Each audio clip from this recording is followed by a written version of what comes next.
I'd like to take a moment to ruminate on what exclusive games are for me.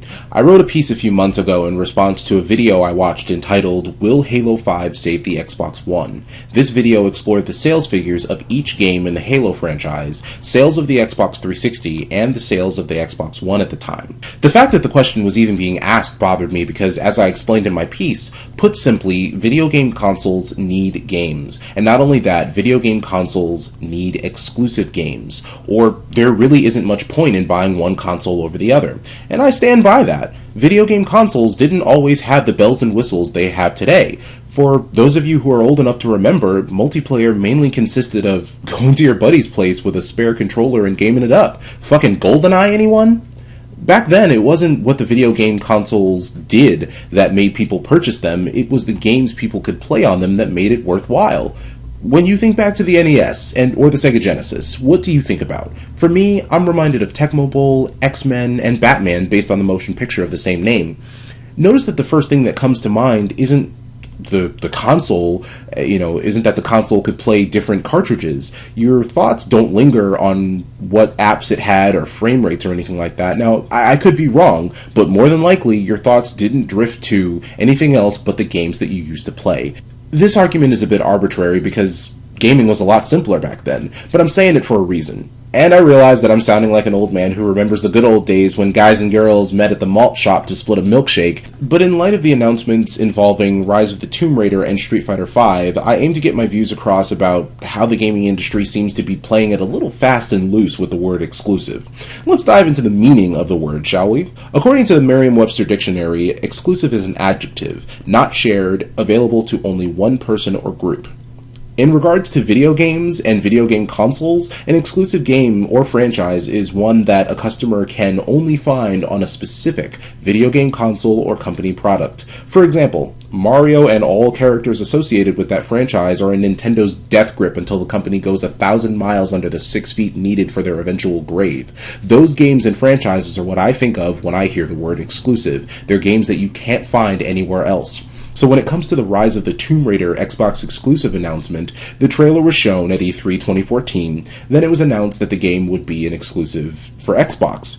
This is a great idea. Securing an agreement to bring a popular franchise over to one console over the other is a win for that company. Microsoft would have had a long, throbbing Johnson and some deep pockets to secure a title like Tomb Raider as an exclusive. And I'm saying this right now for you naysayers all ready to jump into the comments section and strap me into a guillotine to parade my head around the internet on a pike. It doesn't matter if Tomb Raider began on the PlayStation or the Atari 2600. It's about who has the money and the best timing to acquire the rights to a particular franchise. The reason we'll never see a Spider-Man, X-Men, and Avengers crossover is because all these companies can't figure out how much money to stuff into one company's pocket over the other. Mo money, mo problems, enthusiasts, but no matter what medium of entertainment, companies don't have a loyalty to the fans of their products, but to their bottom line. See Guitar Hero or Rock Band for confirmation. The sooner you shrieking fanboys realize that, the better. I am sick and tired of hearing complaints about it being on PlayStation first.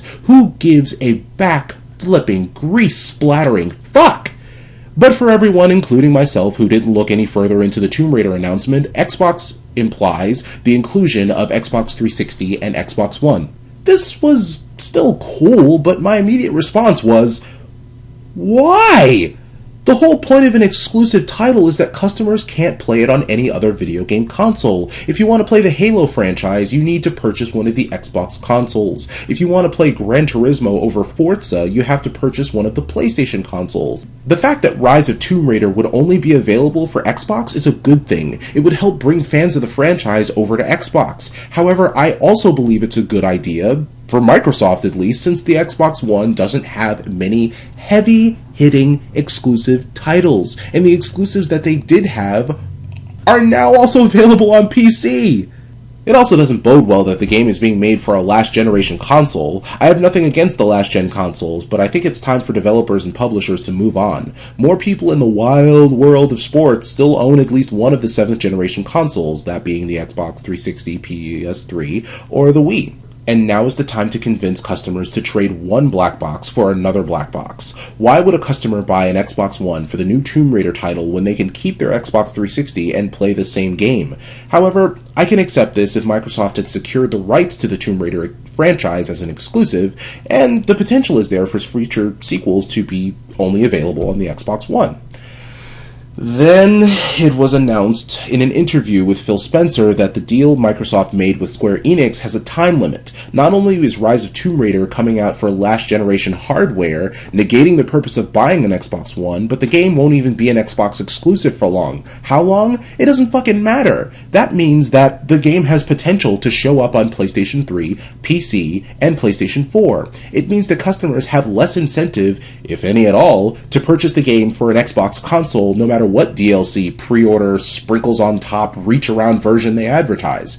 My point, however, is that the gaming industry, the gaming media, and gamers themselves seem to not understand the meaning of exclusive, but the industry needs to the most.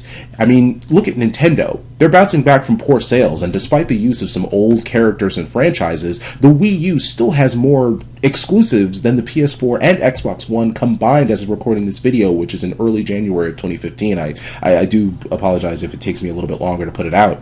So, are exclusives really exclusive? Titanfall, Rise, Son of Rome, Dead Rising. Come on. I don't care what limited deals companies are making with these console manufacturers, but Sony and Microsoft have some fucking work to do. Are you fanboys seriously going to defend this behavior? Oh, right, okay. It's much easier to come to their defense than it is to openly admit that you spent $400 to $500 on these consoles without anything to play on them. Much worse than that, you're willing to trade in your PS3 or Xbox 360 for a more expensive console to play Battlefield 4, Call of Duty Ghosts, FIFA 14, and Assassin's Creed 4. Third-party games that were available on the PS3 and Xbox 360 to begin with. Let's not forget the fact that it's been over a year since the PS4 and Xbox One launched, and there hasn't been a single giant exclusive released yet. Sure, Killzone and Infamous, respectively, but let's be honest, those two couldn't hold up a console with both arms if they tried. Oh, and Knack? A big middle finger to that snooze fest of a platformer. Exclusives are what these consoles need right now, but if these big companies continue to stroke their long, hard egos while the gaming media continues to shake their pom-poms about how much we need these fucking consoles, there will be nothing heavy enough to slow down the SS arrogant prick in preparation for the giant iceberg up ahead. I guess we'll just have to wait for E3 2015 to tell us whether or not they've slammed headfirst into it or not. I'm the Black Dragon. Fly, you fools!